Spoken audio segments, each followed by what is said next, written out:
Makanan yang kelima dari kalkulasi Al-Maqalatul Khamisatu, maqalah yang kelima. An Ali radhiyallahu anhu diriwayatkan dari Sayyidina Ali radhiyallahu anhu wa karramallahu wajhahu inna min na'imid dunya yakfikal islamu ni'matan. Tiga hal yang beliau sampaikan nasihatkan kepada kita. Yang pertama adalah sesungguhnya dari kenikmatan dunia yang paling nikmat adalah Allah memberikan kecukupan kita untuk memeluk agama Islam.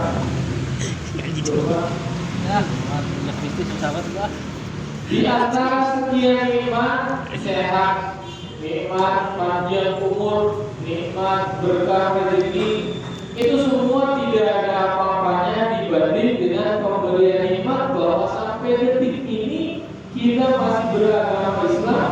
Allah masih memberikan keimanan di dalam diri dan hati kita. Kenapa Islam menjadi nikmat yang utama? Celaka Bapak semua hadirin. Rezeki kita mudah gampang, mungkin kategori kita orang kaya. Rezeki kita mungkin mengalir seperti air di kali, air sungai, kali Cilengsi, Cikias, ngalir tiap hari. Tapi kalau punya iman, Islamnya pun tidak ada, maka begitu meninggal dunia tidak ada apa-apanya, Pak. Maka sampai saat ini usia kita udah 50, 60 ya. Apalagi kita lagi kalau kita ikutin baginda Nabi 63 kan sudah mengalir lagi. Tetapi kita sampai saat ini masih iman, masih Islam, percaya Allah Tuhan kita, yakin dengan Tuhan pada kita laksanakan ibadah, maka itulah kenikmatan yang luar biasa. Ustaz, saya rajin sholat dari sejak hidup bahasanya, sampai sekarang kayaknya kayak saya sholat itu gak ada urusan sama saya. Ya. Tetapi ketika kita kemudian bermunajat kepada Allah, kita ibadah kepada Allah, ilakan Allah lupa amal kita akan bakar. Tetapi jangan niatkan sholat kita pengen saya jangan. Tetapi kalau orang yang kemudian dipanggil Allah Akbar, azan zuhur mana langsung sholat, langsung kepada jalan sholat. Ingat sama Allah akan ingat sama kita. Udah gitu aja. Ya. Bagaimana kita mau dapat sembako, kenal nama RT aja kagak. Logika begitu. Ya nggak apa-apa. Nggak apa-apa. Nggak usah, saya kan dekat rumah saya nggak dapat sembako, ini nggak ngomongkan dulu. Mau rumahnya ditempel, keluarga miskin. Mana tidak ada. Kalau ada TikTok. Jadi kenikmatan yang utama, kenikmatan yang besar itu adalah Islam. Makanya Allah sampaikan inna dina indallahil Islam. Agama yang paling diridhoi oleh Allah adalah Islam. Karena sejatinya setiap bayi yang dilahirkan, kullu mauludin yuladu alal fitrah. Bayi yang dilahirkan itu, baik keluarga kita sendiri ataupun lahir di tengah-tengah orang kafir, mereka lahir kondisinya Islam. Di dalam perut emaknya masih usia 4 bulan ditanya Allah, alastu birabbikum, bukankah percayakah kalian kalau saya Tuhan kalian?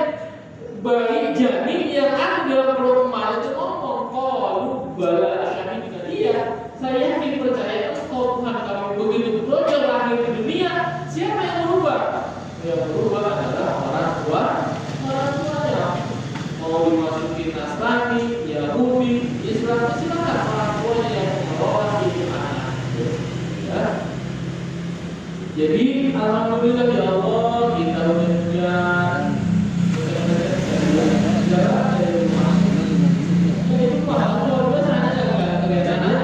kalau umpama pahala udah ngeracak dari rumah kita jalan untuk ngaji ke musola, dikarungin nggak bakal kuat satu karung. Tapi Allah sembunyikan. Kenapa Allah sembunyikan pahala? Nggak kayak seperti orang kerja, orang gojek, orang kuli, ya. Dihitung sehari kamu 200.000, ya. Gojek sehari dapat 100.000 orang, mana dimasuk?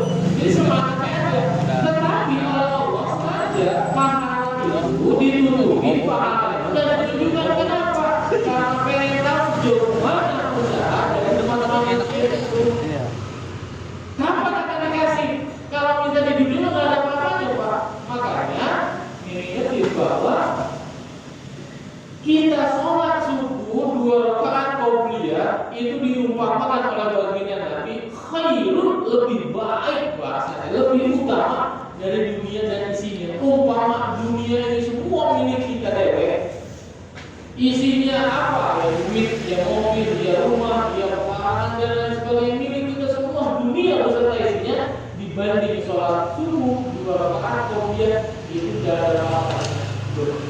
Nah, kecil Pak dunia. Ya Allah, mudahkan saya urusan. Memang kita harus minta begitu. Ya Allah, mudahkan rezeki. Emang kita harus begitu. Kenapa? Karena kita minta kepada Allah. Akhirnya kemudian gara-gara usaha kita kurang ajar, akhirnya ibadah kita, doa kita macet. Berhenti kalau Allah itu kita sejauh mana.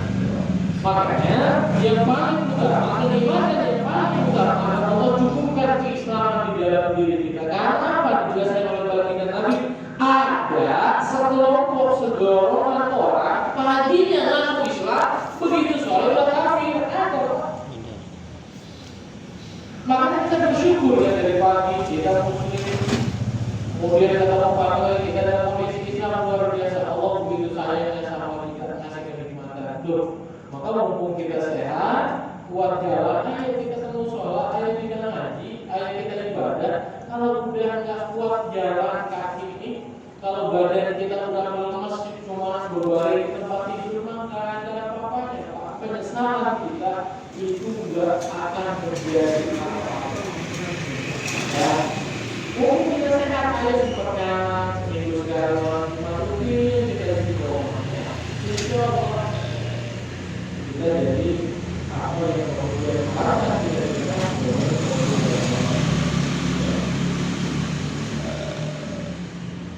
Fa'inna awalnya billahi lil-abdi ikhrajuhu lahu minal adami ila wujud. Karena kenikmatan orang itu yang tadinya enggak ada jadi ada. Dulu kita enggak ada di dunia, tetapi berkat karena orang tua kita disimpan di dalam perut rahim orang tua kita atau ibu kita 9 bulan brojol kita lahir, itulah kita jadi ada. Makanya kita suruh bersyukur kepada siapa? Pertama bersyukur kepada orang tua, kedua bersyukur kepada Allah. Ketika kita bersyukur kepada orang tua, secara otomatis kita bersyukur kepada Allah. Tetapi kita bersyukur kepada Allah, belum tentu kita bersyukur kepada orang tua. Ada orang yang ngaji juga, ada juga orang tua galak. Ya. Jadi tetap kita bersyukur kepada orang tua, dan juga yang kedua kita bersyukur kepada Allah. Ini kesananya ada. Wa yarjuhu minal dhulumatil ila nuril Islam, dan Allah Ta'ala menjadikan kita terlahir di tengah-tengah orang tua kita yang agamanya Islam, Pak. Coba kalau orang tua kita non-Islam, orang tua kita kafir, belum tentu kita jadi orang muslim. Makanya disebut bahwa kita Islam KTP, Islam keturunan, kira-kira begitu ya. Tetapi walaupun keturunan kita terlahir dari keluarga muslim, jangan kemudian cuma agamanya itu mengaku Islam tapi tidak pernah belajar. Ya. Apa yang kemudian dia meninggalkan aku sebetulnya dari yang apa? Sebelum Islam apa? Sholat.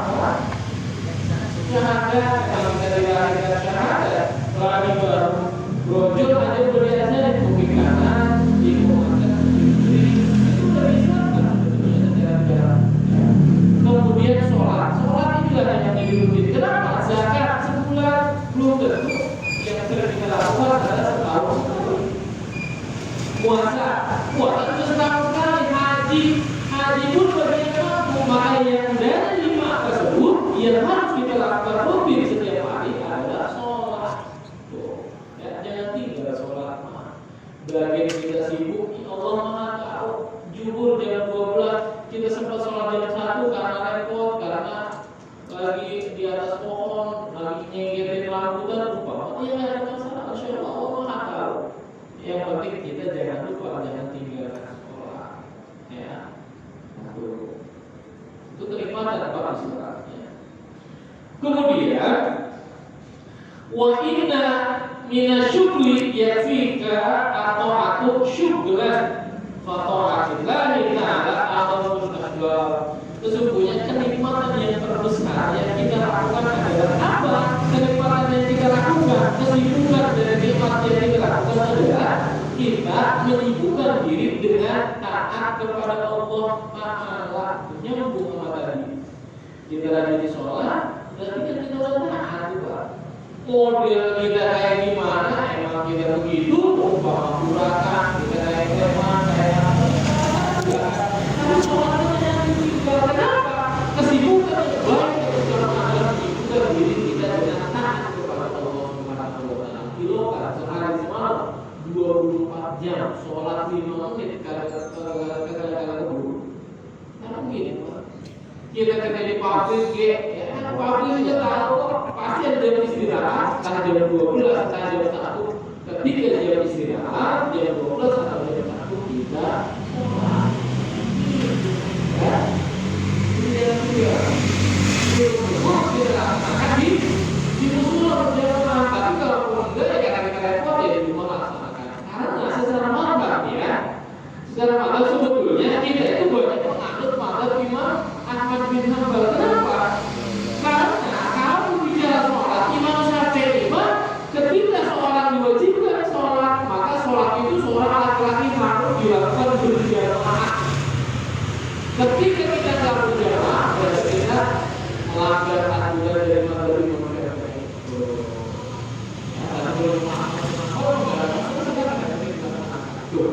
Kita baca begitu, kalau saya pribadi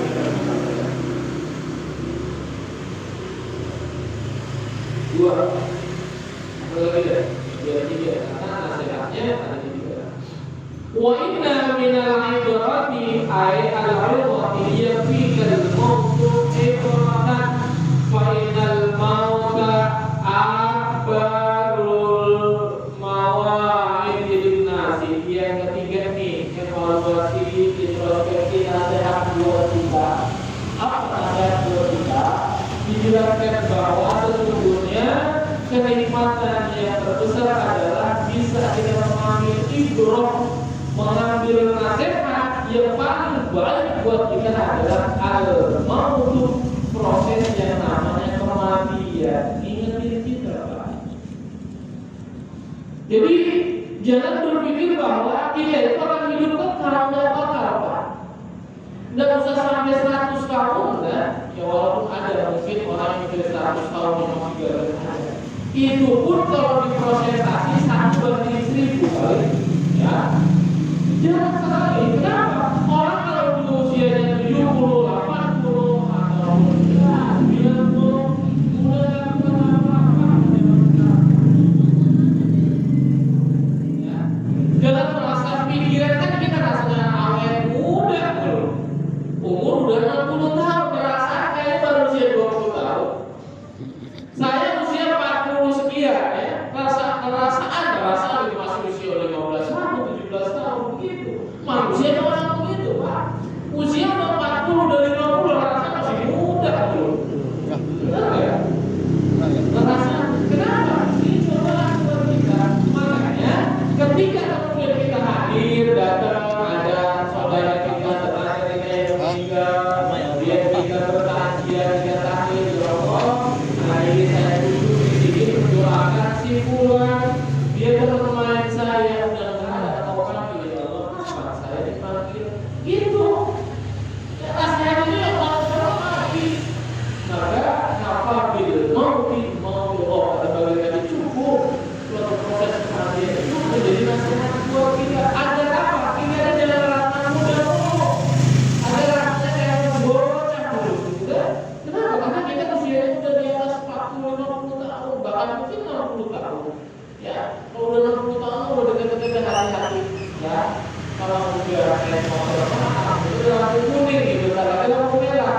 Maka ayo yang dulu kita jarang ke musola, yang dulu jarang ngaji, kita ngaji. Kenapa? Sadar bahwa ya Allah apa sih yang kita bawa?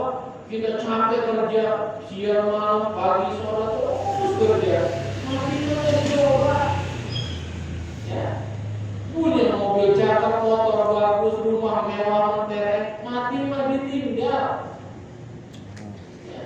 Siapa di sini yang kemudian begitu mati begitu meninggal, upahnya mobil motornya dimasukin bersih ke kuburan sekali dengan dia.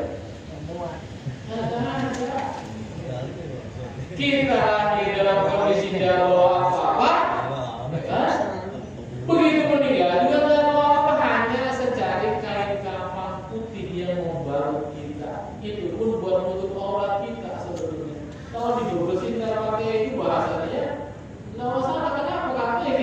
terlahir dari dunia dari rahim orang tua kita nggak bawa apa-apa. Begitu mati juga demikian, hanya untuk menutupi aurat, untuk secara syariat biar terjaga nih si mayit maka dibungkus dengan kain sama. Makanya nggak boleh dibungkus pakai baju dibungkus pakai baju batik yang punya normal boleh. Yang boleh hanya kalau kita pernah pergi haji atau pernah pergi umroh, kemudian meninggal dunia itu kain ihram boleh dijadikan sebagai kain kapan. Itu apa? Kalau kita punya, kalau kita punya umroh, kalau itu boleh nggak saya beli kain ihram di Tanah Abang di pasar Jati Asih? Boleh, silakan. Tapi kalau belum dipakai untuk haji, yang dimaksud di sini adalah kain ihram yang pernah kita pakai untuk melaksanakan ibadah haji atau umroh. Agar apa? Ini kain ihram menjadi saksi, ya Allah, misi pula begitu meninggal dunia kain ihramnya waktu sudah haji ada. Ini hambaku yang soleh dan berdoa juga kan diapakan karena dia kata ini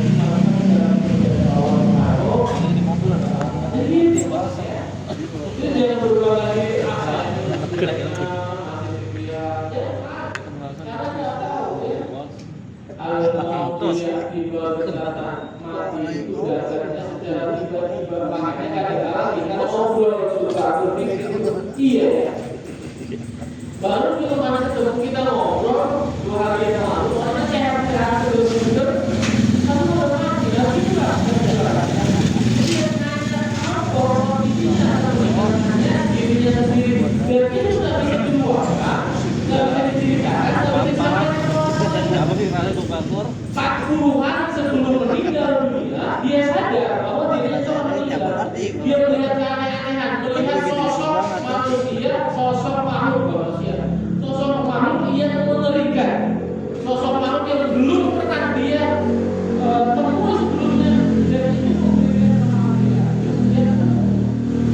kematian.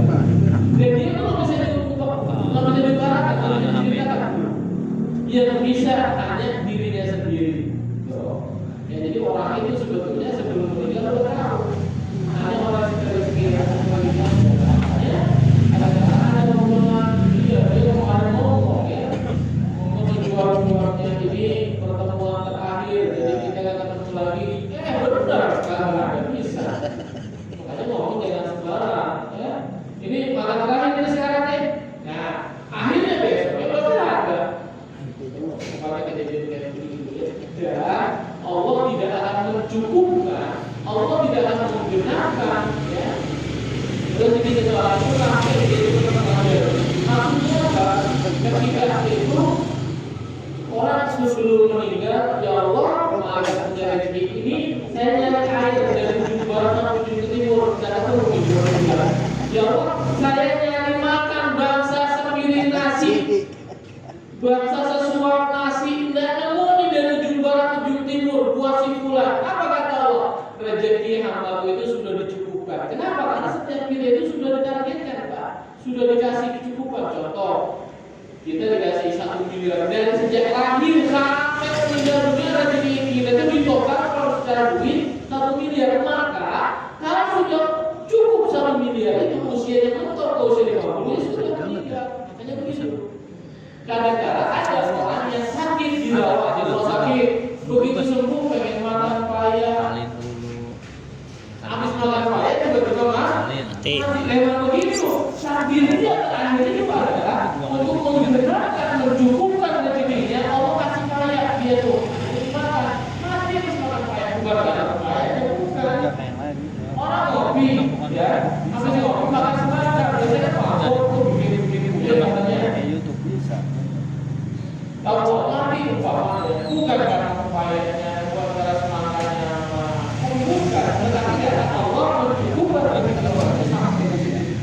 Karena ada hal yang terjadi, dia kayaknya senang tuh sehat keluar dari rumah sakit, makan pecel, tiba-tiba habis makan pecel mati. Bukan karena pecelnya yang Allah, bukan, tapi karena Allah sudah mencukupkan usia orang ini sampai itu.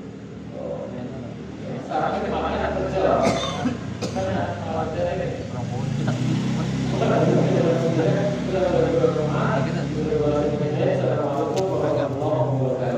Waalaikumsalam warahmatullahi wabarakatuh.